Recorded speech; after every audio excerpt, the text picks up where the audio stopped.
Praise Lord.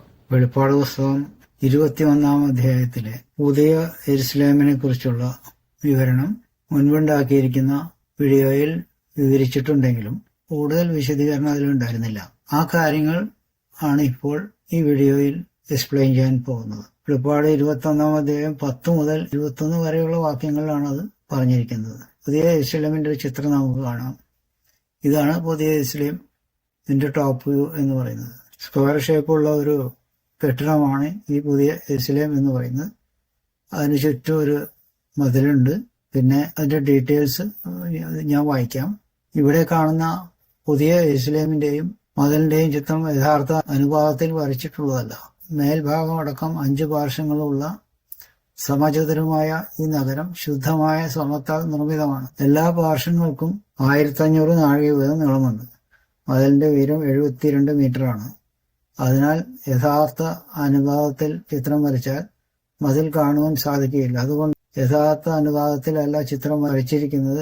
മതിലിന്റെ 4 പാർശ്വങ്ങളിൽ ഓരോന്നിലും 3 പടിവാതിലുകൾ വീതമുണ്ട്. മൊത്തത്തിൽ 12 പടിവാതിലുകൾ.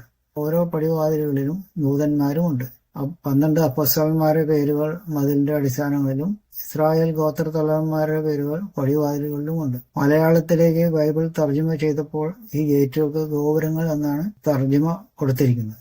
ഗോപുരം എന്ന വാക്ക് തമിഴിൽ നിന്നും വന്നിട്ടുള്ളതാണ്. തമിഴ് ഭാഷയിൽ ഗോപുരം എന്നല്ല കോപുരം എന്നാണ് പറയുന്നത്. തമിഴിൽ ഗോപുരം എന്നാൽ ക്ഷേത്രത്തിന്റെ പടിവാതിൽ എന്നാണ് അർത്ഥമാക്കുന്നത്. അതിന്റെ ചിത്രം പിന്നെ കാണിക്കാം. ഈ അർത്ഥവ്യത്യാസം മനസ്സിലാക്കാതെ ഈ വാതിലുകളെ കെട്ടിടങ്ങളാണെന്ന് തെറ്റിദ്ധരിച്ച് ചില പാട്ടുകൾ നമ്മുടെ ആളുകൾ ഉണ്ടാക്കിയിട്ടുണ്ട്. അതെങ്ങനെയാണെന്ന് വെച്ചാൽ, മുത്തിനാൽ നിർമ്മിതമായുള്ള 12 ഗോപുരമേ, കെട്ടിടമാണെന്ന് വിചാരിച്ചിട്ട് ഉണ്ടാക്കിയ പാട്ടാണ്. ബാക്കിയുള്ള കാര്യങ്ങൾ നോക്കാം. 16-ാം വാക്യം പറയുന്നത്, നഗരം സമചതുരമായി കിടക്കുന്നു, അതിന്റെ വീതിയും നീളവും സമം. അളവുകൾ കൊണ്ട് അവൻ നഗരത്തെ അളന്നു, 1200 നാഴിക എന്ന് കണ്ടു. അതിന്റെ നീളവും വീതിയും ഉയരവും സമം.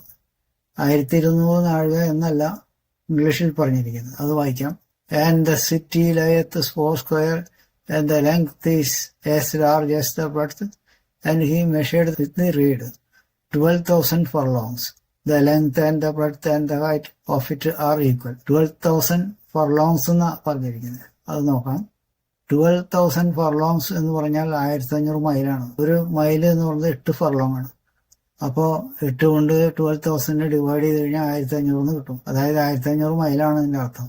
1200 നാഴികയല്ല. അത് നമ്മൾ മനസ്സിലാക്കിയിരിക്കേണ്ട ഒരു കാര്യമാണ്. പിന്നെ ഈ ഗോപുരം എന്ന് പറയുന്ന വാക്കിനെ കുറിച്ച് ഞാൻ നേരത്തെ പറഞ്ഞല്ലോ. ക്ഷേത്രത്തിന്റെ ഗോപുരം എന്ന് പറയുന്നത് അതിൽ മതിലിൽ വരുന്നതായിട്ടുള്ള ഒരു ഗേറ്റാണിത്. അതിന്റെ മുകളിൽ ഇങ്ങനെ ഒരുപാട് വിഗ്രഹങ്ങളൊക്കെ ഉണ്ടാക്കി വെച്ചിട്ട് അതിന്റെ അടിയിൽ കൂടിയാണ് ഇവർ കടന്നു പോകുന്നത്. ഇതാണ് ആ സംഗതി.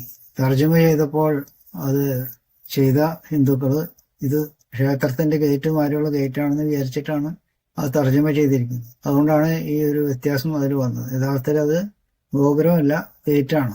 പിന്നെ ഒരു യെരുശലേമിന്റെ ചിത്രം നമ്മൾ കണ്ടല്ലോ.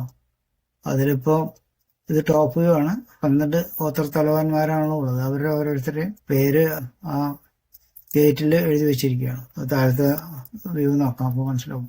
ഇതാണ് സൈഡ് വ്യൂ. ഇതിപ്പോ 1500 നാഴികയാണ്. 4 സൈഡുണ്ട്. അതിൽ ഒരു സൈഡാണല്ലോ ഒരു സൈഡിൽ നിന്ന് കാണുള്ളൂ.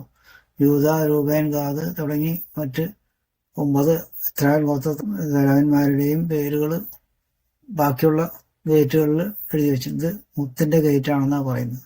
പിന്നെ അതിന്റെ അടിസ്ഥാനം എന്ന് പറയുന്നത് രത്നങ്ങൾ കൊണ്ടുണ്ടാക്കിയത്. അപ്പൊ പലതരത്തിലുള്ള രത്നങ്ങളുണ്ട്. ഓരോ അടിസ്ഥാനത്തിലും യേശുക്രിസ്തുവിന്റെ അപ്പോസ്തലന്മാരുടെ പേര് എഴുതിയതായിട്ട് പറയുന്നുണ്ട്. അത് 10 ദിവസം തുടങ്ങി ഒരു ദിവസം വരെ ഉള്ളത് ഇങ്ങനെ എഴുതി വെച്ചിരിക്കുക. ഈ ചിത്രത്തിൽ ലിസ്റ്റ് ചെയ്തിട്ടുണ്ട്. ഒരു ദിവസം തുടങ്ങി ഇങ്ങനെ ഇതുവരെ. പിന്നെ ഈ 12 ഗോത്രത്തലവന്മാരുടെ പേര് 12 അത് ഇവിടെ എഴുതിയിട്ടുണ്ട്. പിന്നെ ഈ രത്നങ്ങളുടെ പേര് അതും ഇവിടെ ഇങ്ങനെ ലിസ്റ്റ് ചെയ്തിട്ടുണ്ട്. പിന്നെ ഇതൊക്കെയാണ് രത്നങ്ങൾ.